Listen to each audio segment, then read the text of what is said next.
These are the Kentucky Fried Movie DVD extras, which makes us, are we extras? No, that's a good Anyway. pun, though.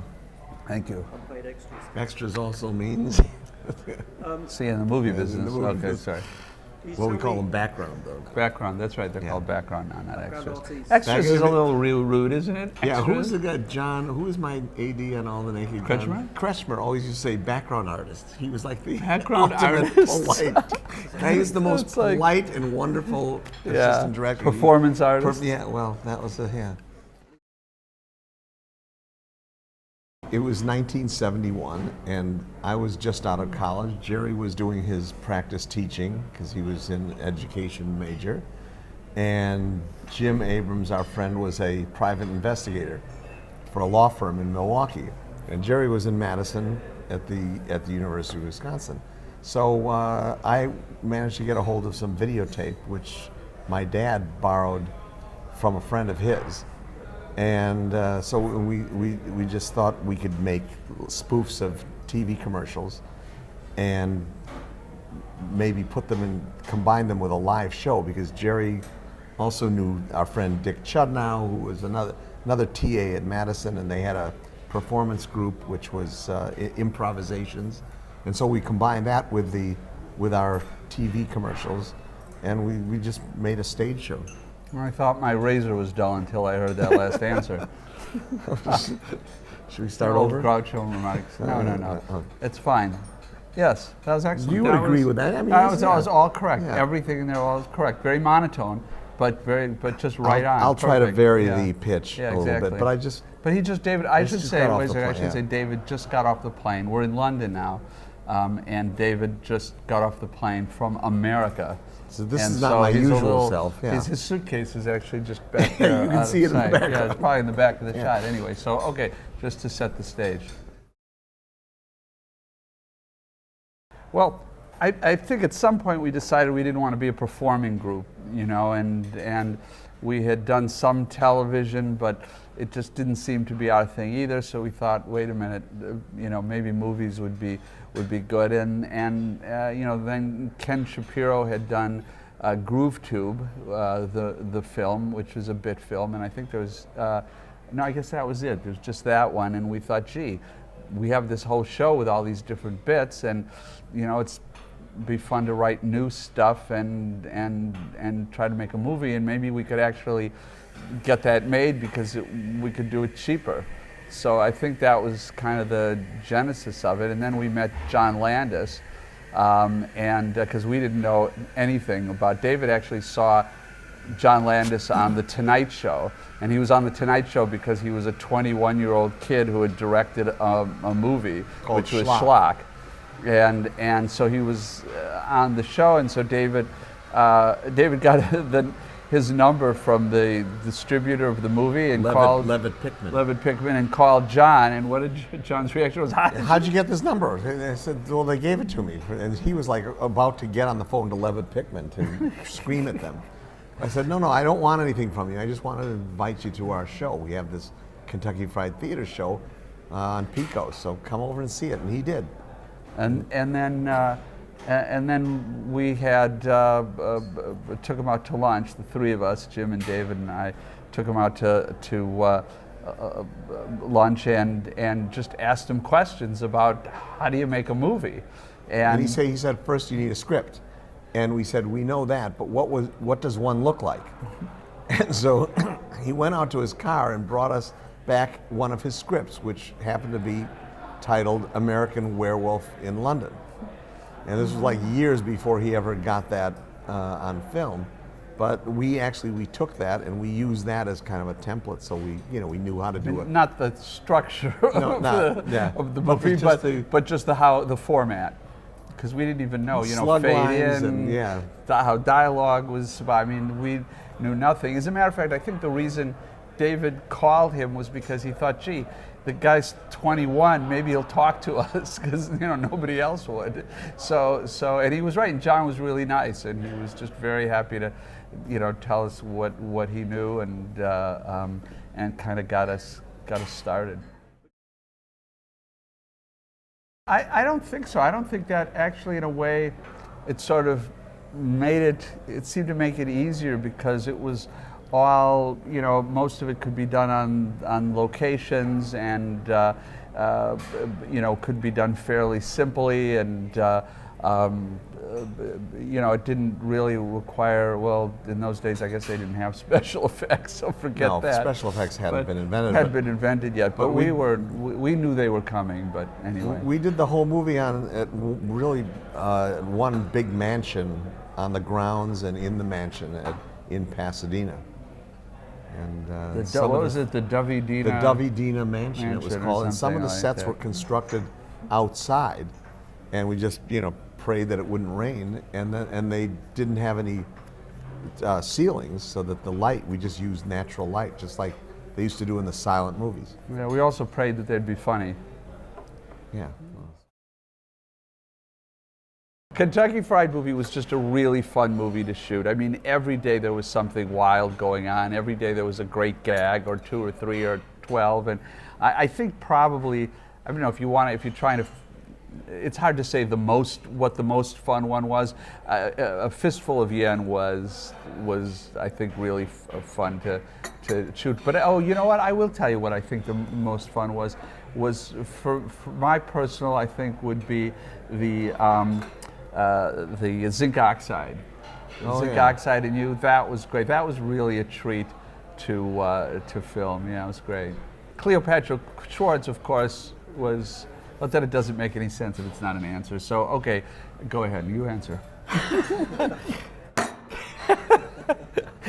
What Jerry meant, Jet lag. what It's Jerry the meant jet to lag. say was that Yes. he enjoyed the Cleopatra Schwartz commercial the most because it involved nudity. And Yeah. in fact, those are the days that when Jerry actually showed up on the set. Yeah, I used to call in ahead of time and see if there was going to be any nudity. Were there going to be any breasts today? Yeah. Oh yes, sure, Jerry, come on in. Yeah. Sometimes we have to lie about it. We actually thought it would be funny. I don't If- think we wrote any. I don't think we've ever written anything. Just to meet girls. No, that would have been worthwhile, but just for the box, because we thought this is what's popular at the box office. Other than the fact that we knew we were unbridled in terms of just it's a hard hour. We were going to go for it. We were, we didn't have to be restrained. But other than that, we only write what we think is funny, and fortunately, we're all just really immature, so it tends to be that kind of humor. The spoof movie trailers that were in Kentucky Fried Movie, evidently we did invent that because now that we think of it, we can't think of anybody who did them before we did. So we may well have. Yeah, I had no idea. We were not aware at the time that we were inventing anything, but sprocket holes. Which Yeah, turned out, sprocket holes we Yeah, invented. The yeah. movies, but prior to Kentucky Fried Movie, there were no sprocket holes, Yeah, and they that would had- make it really They difficult. were done on a for kind of film. these rubber rollers. So who knew? And But- David and Jim and I invented that. I think that I guess that this, someone had just mentioned to us that they thought it was the first time there was that a trailer had been spoofed, a preview of coming attractions had been spoofed. I actually wasn't aware of that, but if that's true, then we'll take credit for being And the first. we never did it again after that. Yeah, that's true. There had been a lot of spoof commercials. I mean, I think the first one that we saw that was kind of delighted us was Putney Swope. It had a spoof of a TV commercial that was really funny. But I'm sure. But look at television did spoofs of TV commercials all the time. I mean, I'm sure Milton Berle and all they those probably did, that's shows. right. Yeah, Oh, they so we all can't did even that claim stuff. that then. Yeah, well, but they in a never did it film, in a but movie, it wasn't yes. in a movie. I don't know. And background, we also did a lot of background humor. And that, I mean, I remember seeing a movie called Harold and Maude, which had some wonderfully funny background gags when he would be trying to commit suicide, and burning himself in the background, while Oh, something right, else was right, going in the in the foreground, foreground. yeah. I think that impressed us a lot. Yeah. He was a friend of John Landis. And- Anybody who was famous was a friend of John Landis because we didn't know anybody. Yeah. But yeah. Landis had worked on a bunch of movies prior to that, and he got Bill Bixby in, Yeah. and who's the guy that was on Laugh-In? Henry Gibson. Oh, Henry Gibson. Yeah, they were all friends of John's. Yeah, and Goldie Hawn. I mean, there She was a wasn't. lot. All these. Oh, she wasn't in it. Oh, she No, wasn't in no, it. no. Oh, Nobody knew her. You'd have to ask Donald. I think he. I mean, I still don't get that gag. Yeah. I mean, it was right. just as used to have Donald Sutherland in, but you know, other Yeah. than that, just to have him fall into a cake without any reason Yeah. wasn't really that funny. But we were really impressed with ourselves that we had Donald got to Sutherland. meet Donald we Sutherland. got to meet Donald Sutherland, yeah. And then we resolved to, whenever we had a big celebrity cameo in the future, we were going to make it funny. My favorite subsequent to that is Ethel Merman in Yeah. Airplane. That's my favorite cameo in any of our Yeah. films. Was she game? She was Ethel Merman was totally game, and she was wonderful. She's sweet, really sweet, nice woman, and I think her only stipulation was, because I don't think we paid her very much, but she wanted to bring her hair person. Which we 'cause agreed she to had- pay for. Yeah, to fly her hair person out and to do her hair. And I mean, you can look at her hair in the movie. It's that famous kind of beehive or whatever that Yeah. was, that hairdo that she had. But that was her, and she loved it. But she was great. Ethel Merman it was just really a thrill to have her on the set. I mean, I think really, certainly up to that time, I was. Meeting her was one of the more exciting things in terms of hanging with famous actors. Jerry had led an exceptionally dull life up Yeah. to that point, so this But was Ethel a thrill. Merman. Ethel Merman. Not the Well- actresses from Catholic Schoolgirls in Trouble, Ethel Merman. Yeah, no, I'd take Ethel over all of them. She was great. Well, a lot of it. I mean, we used to play football and baseball, and Jerry would be in watching, those musicals. Yeah. Yeah. It was kind of lived with Mom for about Judy. the first 40 years of your Yeah, life. yeah. And a lot of Judy Yeah, Garland. Yeah. You know. Well, yeah.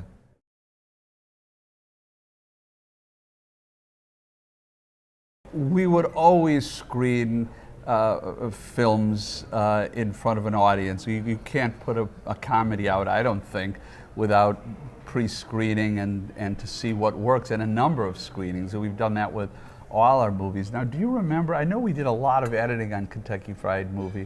Do you remember what things particularly were?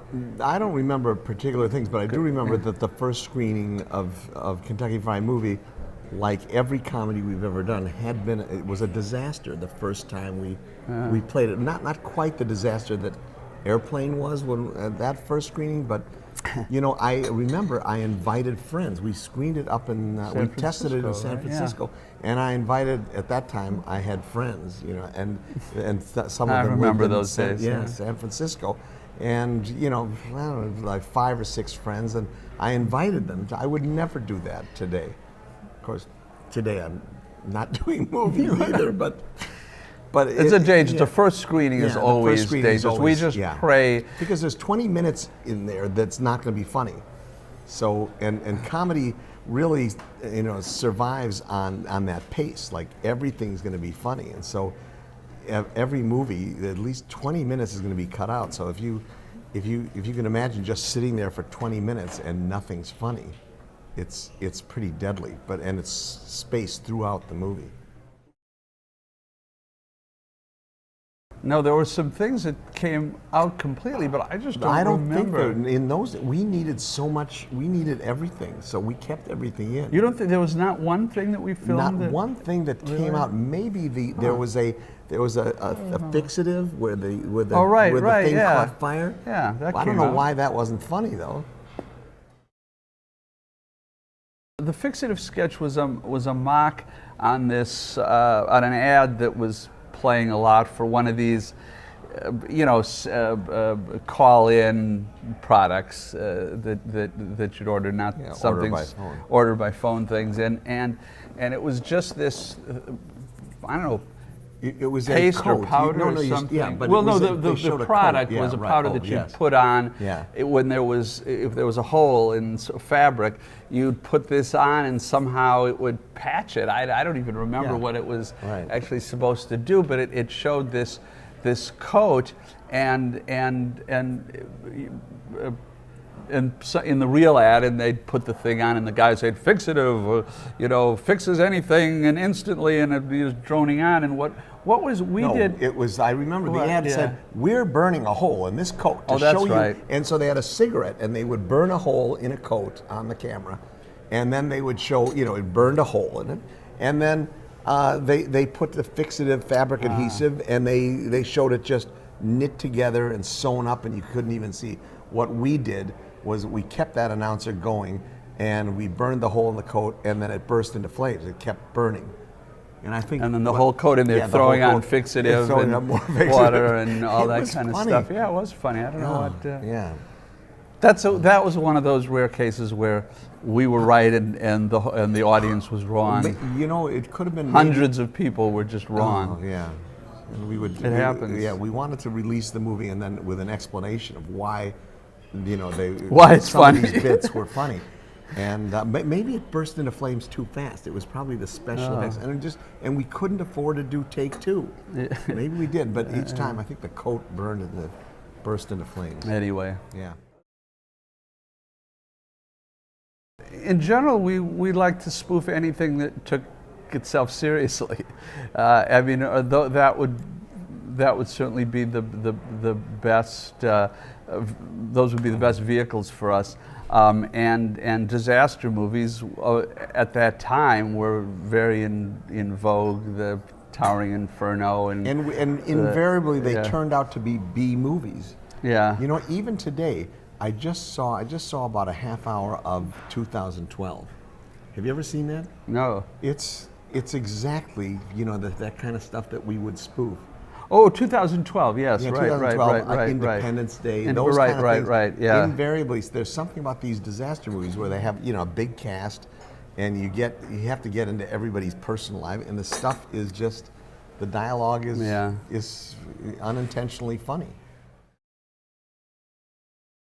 Well, it was actually, we wrote Airplane before we wrote Kentucky Fried Movie, and we couldn't get backing to do Airplane. So when Landis came to see our show and suggested, why don't you guys do a movie of your show, then we did that because we were trying to get into the movie business. When our movies were hits, I have to say, nothing surprised us until Top Secret. And the reason, we were really, we spent months and months and years trying to convince people to finance these movies, whether it was Kentucky Fried Movie or Airplane or Top Secret or whatever it was. But and because we kept saying this is going to be a big hit, this is comedy gold or whatever we were saying. But we really did believe it. We thought the movies were funny and they would be a big hit. Well, very difficult because it is kind of an axiom in Hollywood that they'll only let you do what you've already proven that you can do. So, at the time we did Kentucky Fried Movie, we had proven that we could run a very successful small theater in a live show in LA. So we wanted to take the next step. We wanted to write and produce a feature film.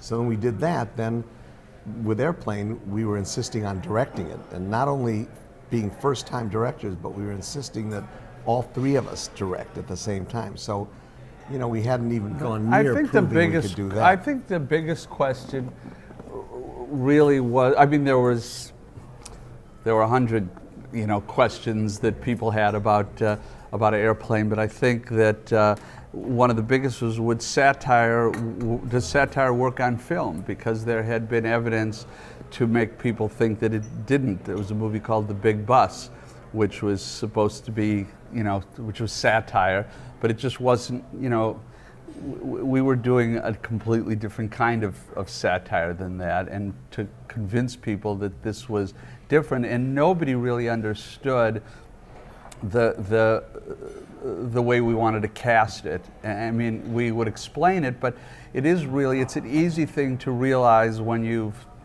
see it, but to explain it to someone beforehand was actually turned out to be pretty difficult. And actually, even at Paramount, who finally was, you know, every studio in Hollywood turned it down, and finally Paramount said, okay, we'll make this. And the first day of dailies, when Leslie Nielsen says, I am serious and don't call me Shirley, that was in the first day's rushes, we got a call from the studio, you know, saying, okay, now we get it.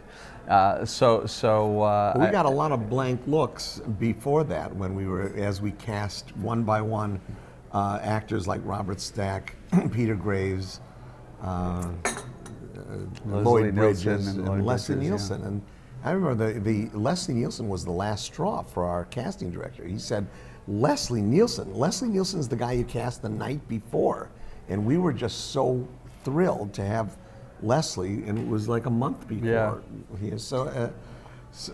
But this had never been done before. But as Jerry said, the first day of dailies, they got it.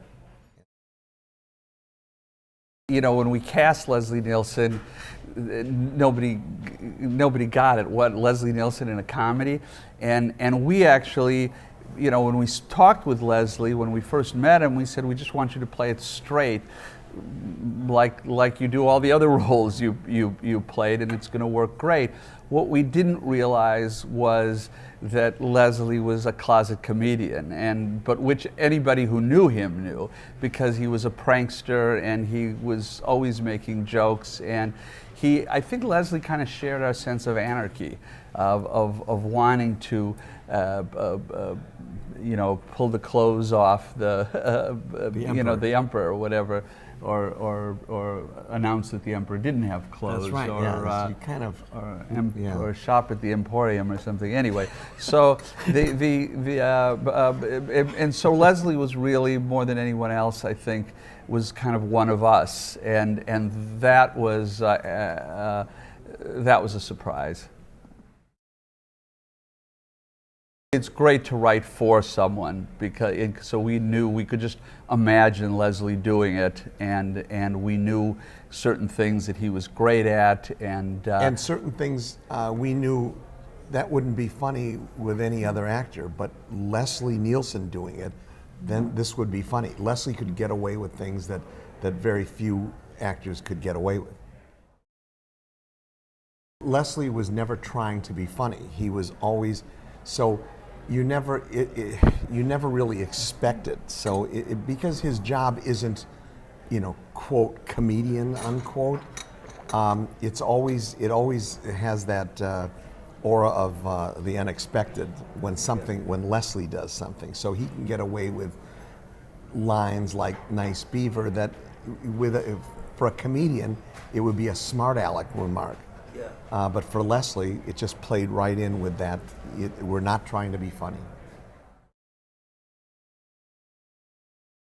We would frequently go into a screening with a 2-hour movie, into a first preview, a 2-hour movie, and we would think it all would be funny, but we knew that we'd be lucky if 90 minutes of it was funny, because that's just always what happens. I think it is pretty.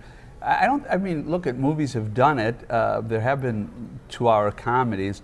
I think for our kind of comedies, those satires, where you really, you know, it's really not about the plot. and it's more of a joke book, that it's hard to keep people laughing for more than an hour and a half. And with this kind of comedy, it's hard to take a plot too seriously. But if you don't get the plot up to at least a modicum of respect, then you don't have a movie. So they always seem to work out to 85 minutes or 83 minutes. And but in some of the Well, I'm including credits.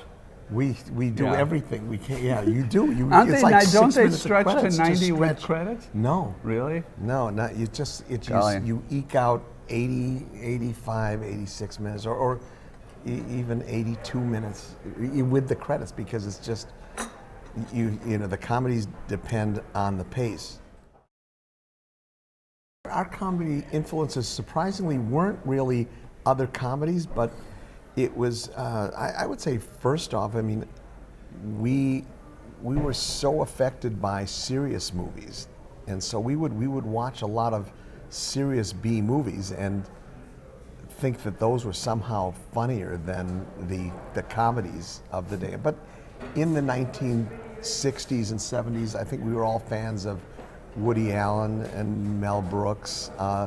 Also in college, the Marx Brothers. Mad Magazine, I would say, was a huge influence when we were kids. That was probably the first comedy influence, because that was a satire magazine, and they did scenes we'd like to see. It was a textbook of satire. Yeah, and they had little things in the margins. They would background stuff. And so that was, and we loved that. We loved Mad Magazine. And I think that was probably our first, real influence. And we loved the Marx Brothers, but that was a little bit later. That was when we were in college. When we first ran our show in Madison, Wisconsin, Kentucky Fried Theater, we got a notice from the phone company that Kentucky Fried Chicken had written them and said they're sorry, they cannot allow this comedy group, Kentucky Fried Theater, to be using their name, and they wanted them to discontinue the phone line, and the phone company sent back a notice to both the Kentucky Fried Chicken and us, saying until there was some sort of legal direction, they would continue to list both of us. And that was the last I think we ever heard of Kentucky Fried Chicken. Yeah, once they were comfortable with the fact that we weren't selling chicken, right, it was okay. Right, but, yeah. But then in our live theater on Pico Boulevard in LA, we were only a block west of us was an actual Kentucky Fried Chicken restaurant. And so I think somebody who worked there once told us that they had actually, some people would call and it would be confusing because the name of our show at our Kentucky Fried Theater was Vegetables. And so somebody called the Kentucky Fried Chicken restaurant saying, "Do you have vegetables?" And so whoever the clerk was that answered the phone said, "No, but we have coleslaw." So it was a comedy of errors. It's like life imitating art a little bit. We've talked from time to time about doing a sequel to Kentucky Fried movie, and actually we own the rights to it now because they've gone back to us. But we're waiting to be contacted by investors. Yeah, so that's right. So if out, anybody right, sees yes, this, no, we've talked about it. It's just a matter of because we're all doing different stuff and busy, whether we want to really take the time and do it. And maybe we will. I don't know.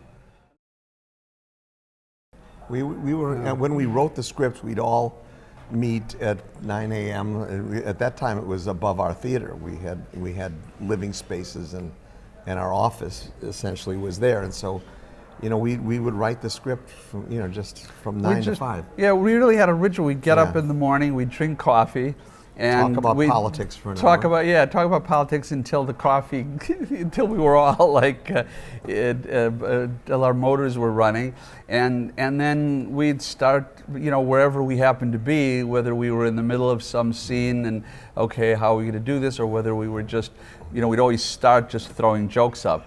And sometimes we'd look at old movies or TV commercials, or to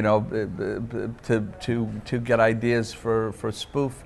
But we'd really write a sort of a pretty normal working day, and then at the end of the day, we'd kind of say, all right, we're all out of gas, and see you tomorrow. Well, it was helpful to be in a group because you could always tell. I mean, if somebody thought of an idea, you would get an instant reaction. Either it was funny or it wasn't. And if the initial idea wasn't that funny, somebody else would add it and change it. A lot of it, a lot of the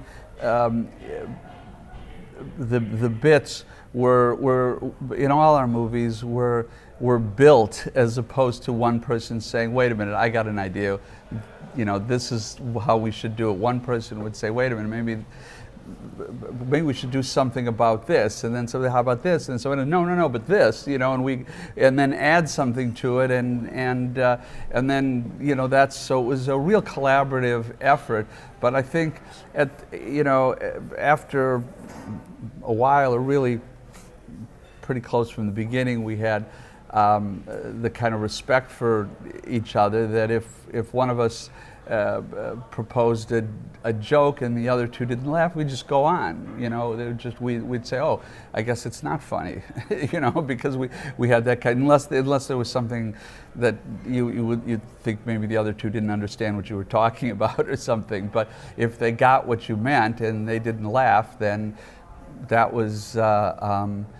You just accepted that as the final arbiter of whether it was any good. And also we attached very little value or no value to whoever thought up what joke, and what would happen, because we just didn't have any individual pride of authorship, so that we never told there was no ego about it. We had an understanding, which kind of evolved naturally, that we just didn't talk about who wrote what jokes. And it served us well, and a lot of times we've just kind of almost forgotten. And we really have. We just can't. I mean, there's all the classic lines from Airplane or The Naked Guns. I don't think we remember who thought of what. And as a result, it was all about the final product and what was funny, and not about how many jokes I have in, or David, or Jim's. And by the way, I should say that the other side of the thing of proposing a joke and not getting a laugh was if you say something and the other two laugh, that's great. It is funny. So it was really a fantastic collaboration. I mean, not that we didn't have our disagreements and our battles, but it was, we underneath it all was a real love and trust, and it was, we never went against the family. I thought that. Geez, yeah. Fistful of Yen. I'll never forget. David, Jim, and I, we all went to see, maybe even with Bob Weiss, I can't remember. Enter the Dragon. We saw the Bruce Lee film, Enter the Dragon, and we loved it. And we came out just, karate chopping everything in sight. Yeah. Pretty clumsily, of course, but we thought it was great. And which actually it's probably worth mentioning that to do the kind of spoofs that we do, the kind of satire, we really need to have a little bit of affection for what we're satirizing. I mean, if it's in a whole, movie like Airplane, or a 20-minute segment or half an hour like Fistful of Yen. But we really liked those Airplane movies. Yeah. Airport 75 and Airport. We loved those, but we also saw the silly, we could also make fun of them. So that was perfect. If we found something really hateful, I don't think we would have. We couldn't do it. Wouldn't have had an interest in doing it. We loved the Dirty Harry movies. We thought they were good movies, yet there was so much to make fun of also. Yeah.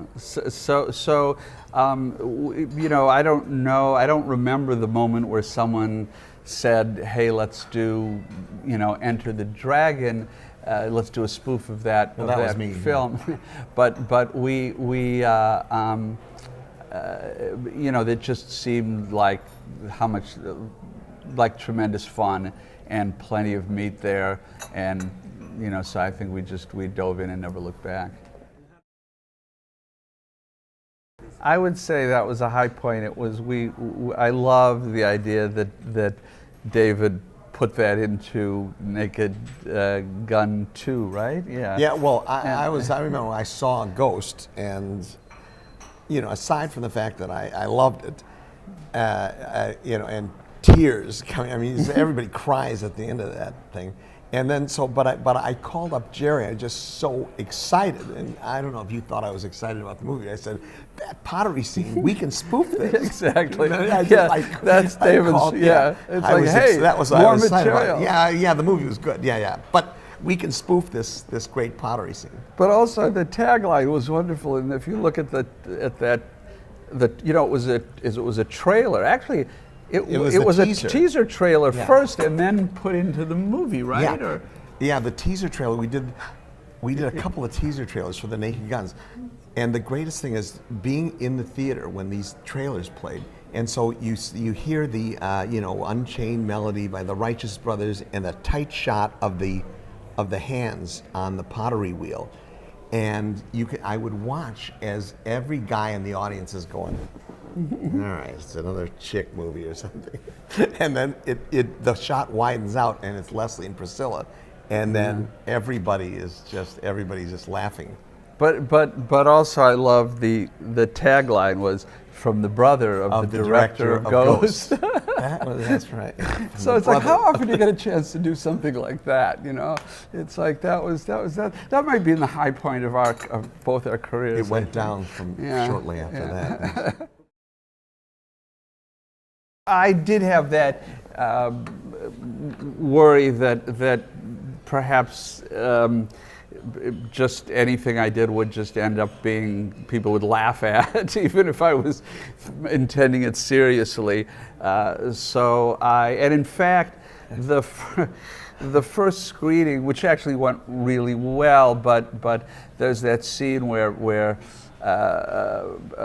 Patrick goes into Whoopi's body, you know, and dances. And so before, and so he's now as Whoopi, and you see, but it's still the two women sitting together, and the hand comes over, and you're not sure whether this is now going to be two women, together, and the audience was tittering. It's a little uncomfortable. Yeah, it's uncomfortable. Yeah. It's the audience was tittering, and I was like, oh no, my worst nightmare has come true. I've done this heavily dramatic scene, and people are, with this music, the Unchained Melody playing in the background. And that's also where Jerry chose to put his directing credit, right there. Exactly. And people are laughing, they're not exactly howling, but tittering, and it really almost like ruined the rest of the experience. And basically the scores were high, and the movie people were like the movie and stuff, but in the end I think I just said, okay, if the movie is a roller coaster, there's comedy and action and thrill, whatever, in it, and so I'm just going to go.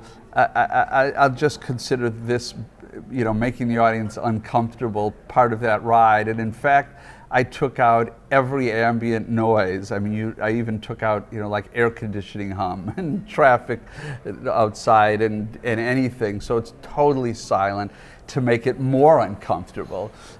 Just because I just thought, well, great, go for it. That's another emotion in a sort of in a way. And then I just, I relaxed with it a little bit. A stage musical, yes. It opens in London Previews open end of March in London, and Bruce Joel Rubin, who wrote the screenplay, wrote a musical. Not the music. The music is Dave Stewart and Glenn Ballard wrote the music, and I think it's going to be, from what I've seen and heard, I think it's going to be fantastic. It is a lot different, but I mean, and I think there are jokes to be had, but not to fill up an entire movie.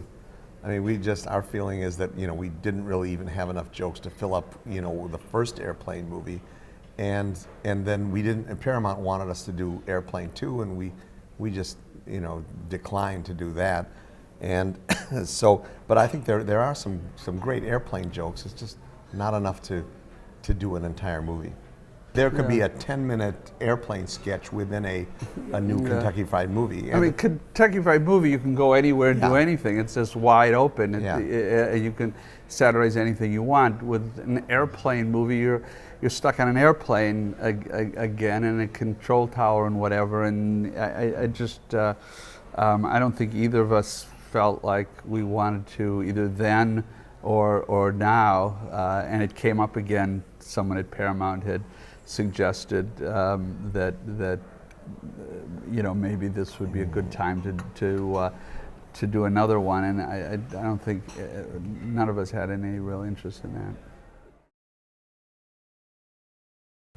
Our experience has kind of shown that, I mean, there's a limited amount of genres that can really be sent up in a movie spoof. I mean, so far, I mean, we did okay with the airplane, the airport, you know, disaster movie genre, and then the cop genre, you know, the satire of Dirty Harry was very good, and then the Wayans, when they did the first Scary Movie, showed that, I mean, there's a huge, you know, well of material to be mined from horror movies. But then those last two, oh my God! Oh, wait a minute, but I did those, Jerry. Oh, I forgot. Sorry. Yeah, those were great. The last two Scary movies. Still hold the box office records. Yes. Really? Yeah. So if there's any investors out there who'd like to finance more movies that we can do. Exactly. But please there's everybody who watches this would send $1. Well, then we could finance another movie. But okay, sorry. But you know, I mean, the Wayans, you know, also they did a movie called Dance Flick, which was a satire of, you know, dance movies, and I don't think people want to see that genre. I did a movie called High School High, and it's the dedicated teacher genre. Just those genres aren't as good, although my filmmaking was excellent. I mean, brilliant. Yeah. But it's a lost gem. Yeah, it's a lost gem. You can still get that on DVD. No, they removed it. Oh, it's just completely gone. It's just gone. Yeah. But you know, there are I think there aren't a bunch of genres that you can't really send up anything. I think it usually has to have a bad guy or a big disaster in it. This has to be something that people are, you know, familiar with, and and lend itself and just kind of be fun, you know. I mean, fun genre. You know, the Chopsaki movies are just fun to watch. So they're great to satirize, and so are the disaster movies. Even when they're bad, they're sort of fun to watch. Yeah. No, ever since I really just was internationally recognized as a much superior director to David, I don't think we've really, you know, that just kind of. Yeah, and I just went on to do, you know, just huge box office hits, and it was, I mean, they didn't have the art to them that Ghost had. But I just, you know, I just went on to have a hugely successful career, and so there wasn't any competition. Oh. No, we always talk and help each other with our, you know, talk to each other about what we're doing, and we're very good at pretending that we're really happy with the other's success. Yeah, so that's kind of makes like it when go. Jim did the Hot Shots movie. Yeah. Whenever we talked to him, we were really pretending that we were proud pretending of him. that we were proud of him. And not jealous. Yeah, and he never found out. Yeah. He never found out that we were, that we were like. He showed that he could be a success without us. That it was. Well, I wanted to tell him that it was so good that I actually threw up and Yeah. tried to kill myself, but I don't know. I just thought maybe I better not go there. And I had convinced myself that he could never do anything without us, and then he went to do Hot Shots. So Yeah. yeah. Hot Shots were great. No, we were. Kidding. That's okay. We just you better be sure to include this in it. The Hot Shots were hilarious. great. Were great movies, and a great idea for a spoof too. I mean, yes, there's another example Yeah. of a really you want to be there. It was just fun to, be on the battleship and in the planes and all that stuff. It was just beyond, above and beyond the Top Gun satire. and stuff that sticks with you because he had one character in it called Dead Meat, and you knew that guy was going to die, and so every time I see a movie where a certain character is going to die, and I just think of that character Dead Meat, in Hot Shots, Dead Meat. Yeah. Dave and I were pretty close growing up, but we played. I mean, we have an older sister, and so we were the two younger boys, and we would always be inventing games all the time and pulling pranks and all that. And we fought, too, and stuff, and argued all the time. But we were kind of, we were kind of tied together. We did a lot of stuff together, except when David went off to college and I was still in high school, and he got bell-bottom pants. And I was like, I think I disowned him. Yeah, he was shocked. Yeah, I was by that, shocked. yeah. I was shocked. It was 1967 and 66 or something like that. And I was a junior in high school, and he was a freshman in college. And I just my thought, grades weren't that great, but I did make quite a fashion statement. Yeah, bell In bottoms. those days, yeah. And then we made films. We made comedy movies when we were in college, and that's kind of what started our real professional collaboration. One was about Jerry taking LSD and then peeing all over the campus in Madison. Sort of. Yeah, but those were the. Yeah. Those it's a were rough the, that was the description. yeah. And we that did a was satire on Midnight Cowboy. And Yeah. later we both got to work with Dustin Hoffman and John Voight. Oh, that's right. Yeah. That's funny. That's funny. Yeah. It was called. There was one of the class times was 12:05. That was just the way they scheduled it. There were every class at that time was 12:05 or 1:20 and whatever as it went on, and so the title was 12:05 Cowboy, and it was just some guy who started on the dish crew because we worked on the dish crew at a dormitory in Madison, it was sort of followed sort of vaguely the story. It was not a great work of art, but Yeah. but the people on campus liked it.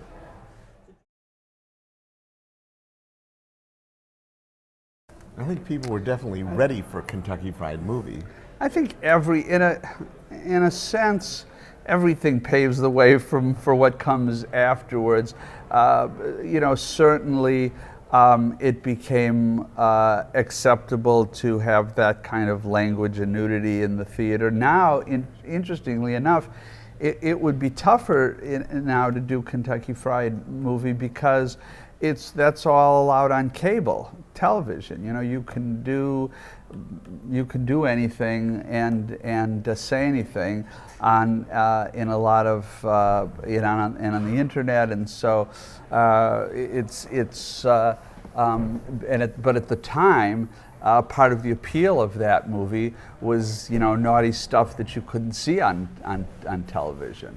But I think that's what you still have to do in movies. I mean, we're in the movie business of getting people to leave their homes for something. Yeah. So, if you can do funny and make people laugh out loud, and you always have to be kind of shocking, and you have to do something new that people haven't seen before. But there always is material like that. So. Yeah.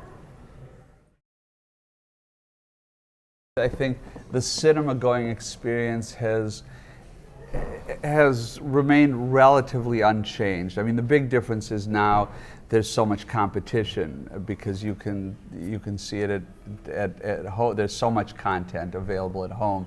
Used to be 3 networks, you know, and now there's hundreds of cable channels and the internet. But when you walk into a theater and you sit in a seat and you see images projected on the screen, it's really basically the same experience. I mean, what's on the screen has changed a lot in terms of what you can do and the you know, with special effects, CGI, 3D and everything. A big thing to add to the theater experience. But I think basically it's still that thing of a group of people sitting together to watch a story. And especially in comedy, it's so important to have that theater experience where you have people, you know, a shared experience, and you hear the laughs. I mean, Jim's kids, who are now in their, you know, mid-20s, saw Airplane for the first time, I don't know, 3 or 4 years ago at a, you know, one of these anniversary screenings of Airplane, and they were just blown away by it. They had never seen it in front of an audience. And to see to sit in the audience and they're all laughing, and it's a completely different experience than they had watching it on video at home. Yeah.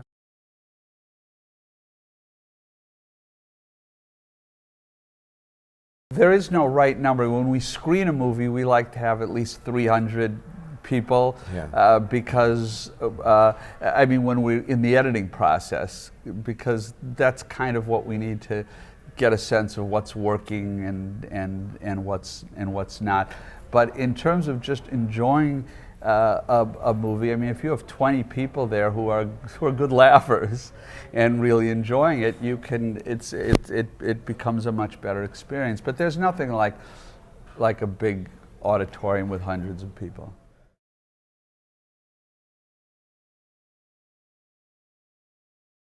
There's a lot of Kentucky Fried Movie that doesn't really hold up, I think. Yeah. But there's a lot of it that does, you know, and so I'm kind of like take the optimistic point of view that gee, it's great that so much of it does hold up. And there's a run in Fistful of Yen, where he says he's getting a tour through the prison, and Evan asks, "Who are these?" And he says, "Just lost drunken men who don't know where they are and no longer care." And who are these? And then he says, "Well, these are lost drunken men who know where they are and care but don't drink." And so, you know, it's like, and we played with that thing, and we kept playing, and it was every time it's a laugh, and it's still funny today. And you know, I think we're really proud of stuff like that has lasted all these years. Some of the more topical stuff that. Something that includes specific references to specific commercials, maybe can't be as effective today. Right. But most of it really holds up, and of course, you know, naked breasts always hold up. Always hold up. So to speak. In film. Yes, right. In film. Yes. In film, they always do. They're just preserved forever. Yeah.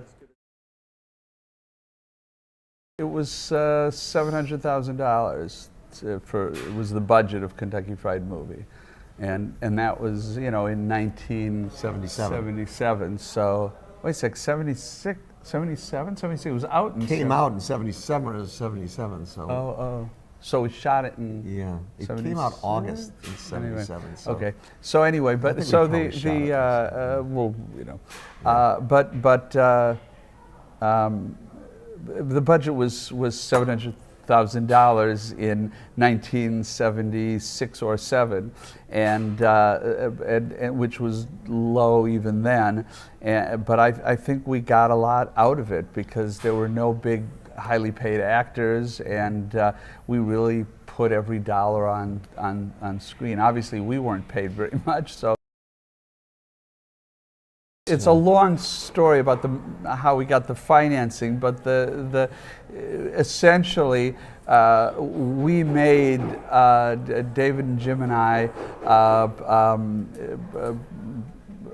decided to invest $30,000, which is about all we had, and made 10 minutes of the movie that John directed, and there were 4 bits, and we showed those to everybody, and because nobody would just finance it just on the script, and the studios all turned it down, but a friend of ours, Kim Jorgensen, who is the executive producer of Kentucky Fried Movie, loved it and took it to friends of his that ran United Artists Theater Circuit. So that's the people that own the theaters, not the movie company. And they played it in one of their theaters, and people laughed. And they figured, I think, that worst came to worst, they could make money back by playing it in their own theaters, and so they financed it. That was the hardest movie to make a poster out of. I mean, there were so many different. But I think both of them were designs, pretty good. but they weren't bad. Yeah, in the end, it took a while getting there. Yeah. But there were so many bad ones on the way. Yeah. United Artists Theater Circuit marketing department, or if they had a marketing department, or no, they farmed it out. They farmed it out. No, they didn't have any kind of, because they didn't make movies really. This was one of a handful that they made during that time, and they went to an ad company and to design a one sheet, and this is what they came up with. But I mean, I think they probably went to a number of different companies, and I just remember there were a lot of bad ones that at the beginning, and then they came up with these, which everybody said, hey, wait a minute, this is pretty fun. Was the title the first one to have movie at the end of the title? I don't know. We could have maybe have another. No. Dennis Hopper made the last movie. Oh, okay. The last movie. Yeah. Yes.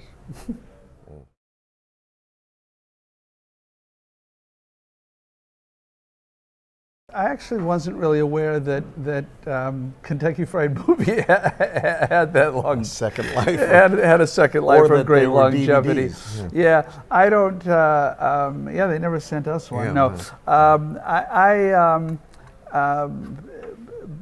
it's different with Airplane. Really has, I think, held up, and that was. I don't think we would have ever expected that. 30 years from now, it would still be so popular. Kentucky Fried Movie is still a cult movie, and it's impossible to judge. I think for us to judge to what extent or how popular, because I do hear people talk about it, but there's no measure for me. I have no idea what the DVD sales are, or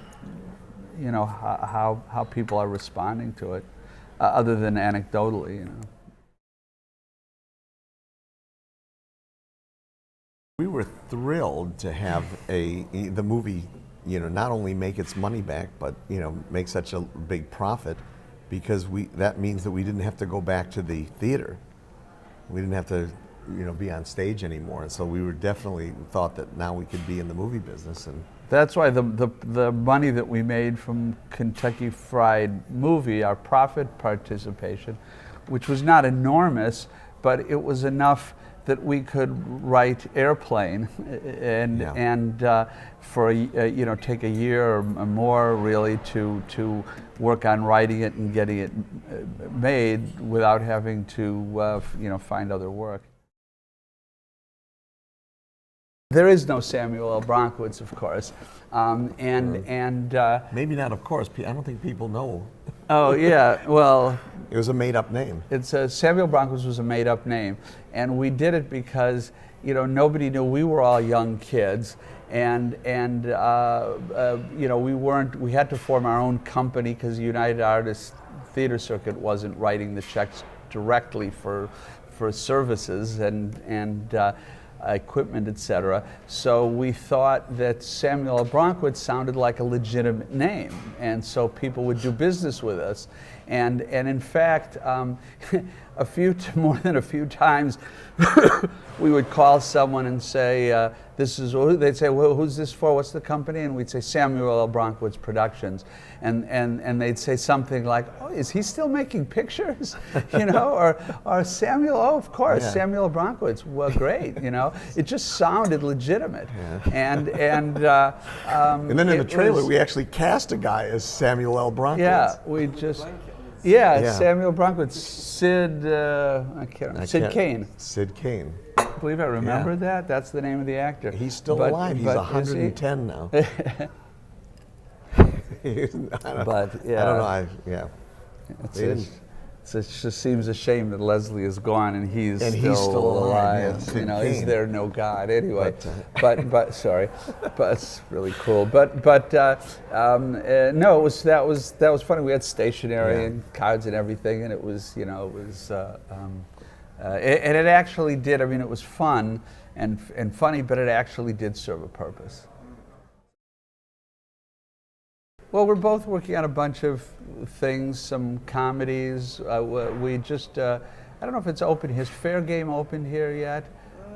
Who's in it? Sean Penn and Naomi Watts. Oh, it's on its way, yeah. Oh, okay. That was, my wife and I produced that. Is that the sort of Washington? Yes, yeah, politics. So we just finished that, and you know, I don't have anything. I don't think either of us have anything right now scheduled to. I have you a know, couple about of to scripts shoot. that, again, I'm looking for investors for. Okay, well, So if anybody, you know, Yeah. buying this DVD, And you I've know, read them and they're hysterical and they're guaranteed to make a fortune.